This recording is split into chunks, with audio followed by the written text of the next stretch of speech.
we don't have archaeological source to know about early Aryans, but there is some archaeological sources which are not there in India but outside India.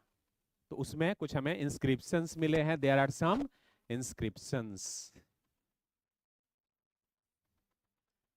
which provide information about early Aryans. Inscriptions are there but not in India, they are outside. For example, Boghaz कोई inscription, very famous. Boghaz कोई inscription dated 1400 BC. Boghaz कोई. आपको सिर्फ यही जानना है, 2-3 और हैं बट आपको सिर्फ यही जानना है. बोगज कोई inscription. And this is there in which country? This is in Iran. Oblique Anatolia, Turkey का भी पार्ट है आज, क्योंकि उस समय के बाउंड्री चेंज हुआ है काफी, तो कहीं कहीं आपको टर्की भी मिलेगा, लेकिन दोनों में से चुनना है तो आप ईरान चुनेंगे उस समय. तो ईरान में बोगज कोई इंस्क्रिप्शन कब का है? 14th सेंचुरी बीसी का. इसके अलावे कुछ और इंस्क्रिप्शंस हैं जिसमें मित्तन्नी इंस्क्रिप्शन है, वो भी लिख लीजिए. Mitanni inscription, Hittite inscription, Mitanni, Hittite inscription and Kassite inscription. Kassite inscription. The most important is Boghazkoy, Mitanni Syria, Kassite Iraq और Hittite Turkey, Anatolia Turkey, Asia Minor, Anatolia. Hittite, Kassite and which one? Mitanni. तो ये सारे inscriptions हैं.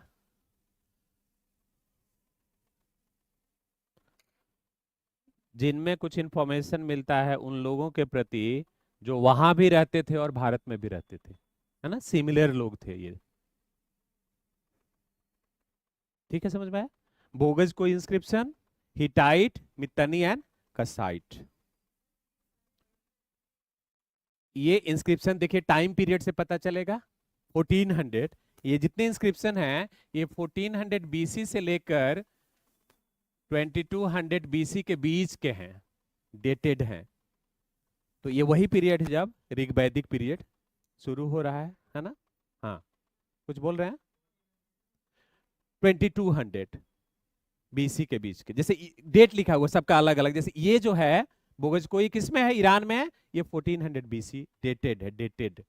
जैसे कल हमने पढ़ा था सारगोन. Who was Sargon? Sneha. Sargon was the Akkar king, means the king of Mesopotamia. और उसका इंस्क्रिप्शन मिला है, वो जो इंस्क्रिप्शन है सारगोन इंस्क्रिप्शन, वो 2300 बीसी से 2400 बीसी के बीच का है. Sargon was the king of Mesopotamia. In his inscription the term Meluha has been mentioned. कल देखा था ना मेलुहा. और मेलुहा किसको कहते थे? इंडस वैली सिविलाइजेशन को. तो ये वहां पे यूज हुआ है. तो लगता है कि जो हड़प्पा के लोग थे और जो मेसोपोटामिया के लोग थे उनके बीच में कोई रिलेशनशिप था, ट्रेड रिलेशनशिप था. उसी तरह से ये जो इंस्क्रिप्शन है, हाँ, कसाइट कहाँ का है ये पूछ रही हैं. अब इसको हाँ, मतलब अब जोड़ने के लिए अब ये कैसे याद होगा नाम, बताइए मुझे. ये सब नाम कैसे याद होंगे? कैसे याद होते हैं ये सब नाम? कुछ कोडिंग करना होता है. नहीं, प्लेस तो है ही, दिमाग में कुछ कोड सेट करना पड़ता है. जैसे एग्जांपल लेकर मैं बताता हूँ. एक मेरे बहुत क्लोज फ्रेंड है, नासिर भाई, मेरे एक फ्रेंड हैं, शाहदरा में रहते हैं, बहुत क्लोज फ्रेंड है. अब जब आप एंग्लो कर्नाटिक वार पढ़ते हैं, याद है, तो सेकेंड एंग्लो कर्नाटिक वार में देयर आर टू, है ना, क्लेमेंट्स, नासिर जंग एंड मुजफ्फर जंग. अब आपको कंफ्यूजन होगा कि नासिर जंग किसके साथ अलाइंड थे और मुजफ्फर जंग. कंफ्यूजन होगा कि नहीं? तो आप एक कोड कर लीजिए. तो मैंने वहीं सेट कर लिया. मान लीजिए कि नासिर भाई जो हैं वो ब्रिटिश के साथ अलाइंड होंगे. अब मेरे दिमाग में उस समय बैठा, तो अभी तक बैठा हुआ है.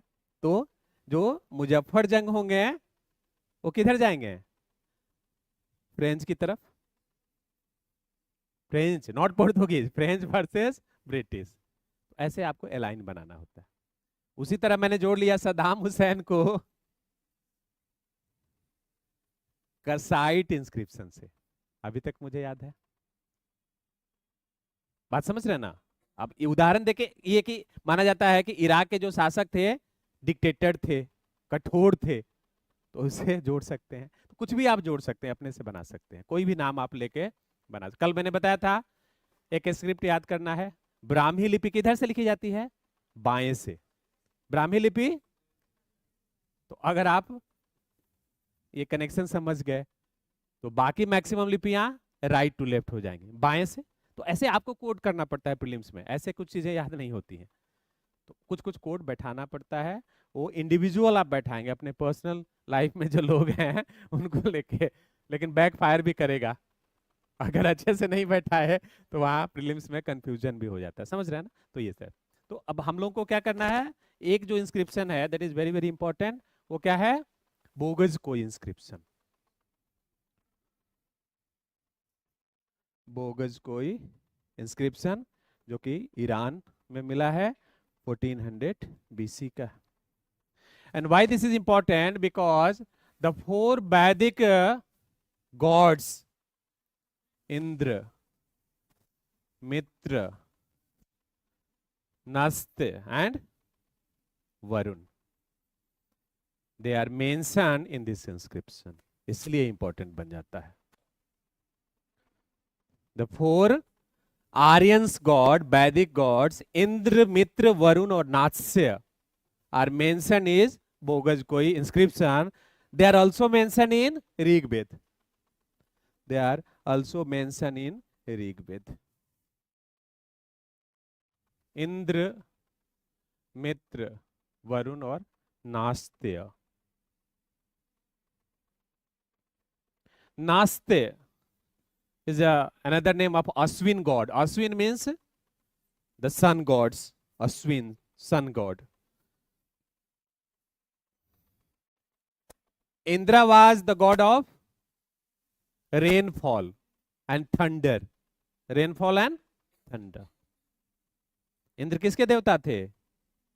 बारिश के देवता। आज भी बोलते हैं ना गांव में, रेनफॉल। नास्ते सन गॉड हैं, Ashwin's. Varun God of water body, water body, और इससे भी important God of moral order.